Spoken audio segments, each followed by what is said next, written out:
আমি বান্দা এসেছি। আল্লাহ তুমি না রহমান, তুমি না গফফার, তুমি না সত্তার, তুমি না খালিক, তুমি না মালিক। মৌলা তুমি চাইলে তো দিনকে রাতও বানাইতে পারো, রাতকে দিনও বানাইতে পারো সেকেন্ডের আগে। মৌলা তুমি তো চাইলে মৃতকে জীবিতও বানাইতে পারো, জীবিতকে মৃতও বানাইতে পারো। ও মাওলা, এই বিশ্বের সামনে, এই বিশ্বের সামনে, এই গ্যালাক্সির সামনে পৃথিবীর কোনো অস্তিত্ব নাই। পৃথিবীর সামনে আমি 3.5 হাত মানুষের কোনো অস্তিত্ব নাই। মৌলা এই ছোট্ট নগণ্য বান্দাটা তোমার কাছে এসেছি। মৌলা মা তো ফেরাই দেয় না, মায়া করে। তুমিই তো বলেছ মায়ের চেয়ে 1000 গুণ বেশি তুমি বান্দাকে ভালোবাসো, বান্দাকে ভালোবাসো। ও মাওলা তুমি দৌড়াই দিলে কার কাছে যাব? তুমি রহমত না করলে কে রহমত করবে? তুমি ফিরাই দিলে আমি কার কাছে যাব? ও মাওলা তুমি ছাড়া তো আমার কোনো উপায় নেই, তুমি ছাড়া তো আমার কোনো উপায় নেই।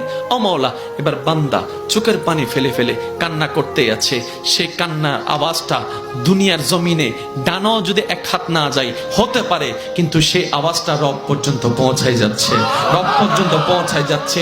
যে চোখের পানিটা চোখ থেকে জোরে জোরে গালের মধ্যে শুকাই যাচ্ছে, যাই নামাজে বিলীন হয়ে যাচ্ছে।